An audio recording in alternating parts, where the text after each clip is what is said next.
అందరికీ నమస్కారం. అస్సలాము అలైకుం వరహమతుల్లాహి వబరకాతు. ఈ మధ్య ఒక ఎర్ర చొక్కా వేసుకొని ఒకడు వీడియో చేసినాడు, అది డ్రైవర్ల గురించి. ఆడు నేను చెప్తున్నాను చూడు బ్రదరు, నువ్వు పుట్టినప్పుడు మీ అమ్మ ఎన్ని నొప్పులు అయితే పడిందో సేమ్ ఈ పక్క నుంచి లోడ్ ఎత్తుకొని ఆ పక్కకి వెళ్ళి దించే వరకు కూడా అమ్మ పడిన నొప్పే ఈ డ్రైవర్ కూడా పడతాడు. ఎందుకంటే ప్రాణం అరిచేతిలో పెట్టుకొని ఓడి వల్ల ఇంకొక ప్రాణానికి హాని జరగకూడదని చెప్పేసి ఆ బండిని నమస్కరించుకొని ఆ బండి పైన మొత్తం నమ్మకాలు పెట్టుకొని బయలుదేరిపోతా ఉంటే ఆ రోడ్లు సరిగ్గా లేక ఆ రోడ్లు ఆ గుంతలు తప్పించడంలో కానీ లేదా ఇంకా ఈ బైక్లో ముఖ్యంగా ఆ బైక్ని తప్పించడంలోనే ఆ బస్ యాక్సిడెంట్ అనేది జరిగింది. అది తెలుసుకొని మాట్లాడు.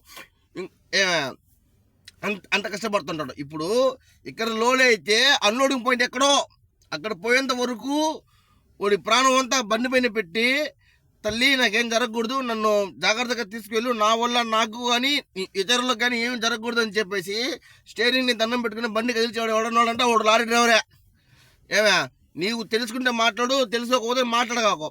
ప్రతి ఒక్కడు వచ్చేసి అవడాలది సోషల్ మీడియాలోకి వచ్చేసి లారీ డ్రైవర్లు చేస్తున్నారు, లారీ డ్రైవర్లు మీకు తెలుసా? ఇప్పుడు 60 కిలోమీటర్ల స్పీడ్తో వచ్చే బండిని కనబడిన గుంతని దగ్గరికి వస్తే ఆ గొంత కనబడిన తర్వాత ఆ గొంతని కవర్ చేయాలా లేదంటే గొంతులో దింపేయాలా?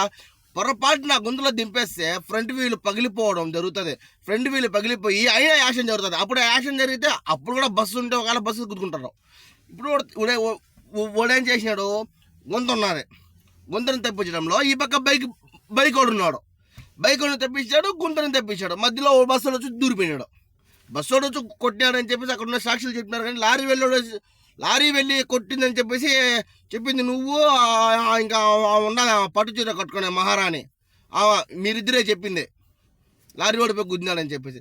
మీకు తెలియకపోతే మేడం సారు మీరిద్దరికే మీకు తెలియకపోతే లారీ డ్రైవర్ల లైఫ్ గురించి మీరు ఒక్కసారి రాండి, లారీ డ్రైవర్లకు వెళ్ళండి. మా ఊర్లో చాలా బండ్లు ఉన్నాయి, మీకు కావాలంటే నేను చెప్తాను మా డ్రైవర్లతో. మీరు వెళ్ళండి, వాళ్ళ బడితో బండ్లకు వెళ్ళండి, ఒకసారి మీకు తెలుస్తుంది లారీ డ్రైవర్ పడే కష్టాలు, వాడు ఎంత స్పీడ్ పోతున్నాడు, వాడు ఎలా తోలుతున్నాడు అని చెప్పేసి.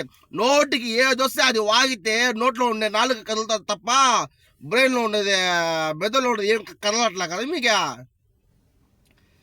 ఎట్లా మాట్లాడుతున్నారండి మీరు? డ్రైవర్లు అని చెప్పేసి ముందు రోడ్డు సక్రంగా వేయండి. రోడ్డు మీద ఎక్కితే లంచాలు దెంగుంటున్నారు మీ పోలీసు వాళ్ళు. ఏం చేస్తారు ఆ డబ్బులన్నీ? పర్మిట్లు కరెక్ట్గా లేకపోతే దానికి పర్మిట్ కట్టుకుంటున్నాము. ఆ పర్మిట్ కట్టుకున్నది కాక మళ్ళీ పైన నా కొడుకులకి 100-200 రూపాయలు జోబులు డబ్బులు పెట్టాలా?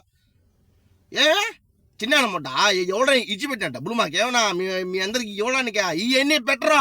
అసలు తప్పు గవర్నమెంట్ నేను నిలదండి. మీరు లారీ డ్రైవర్ పడుతున్నారా?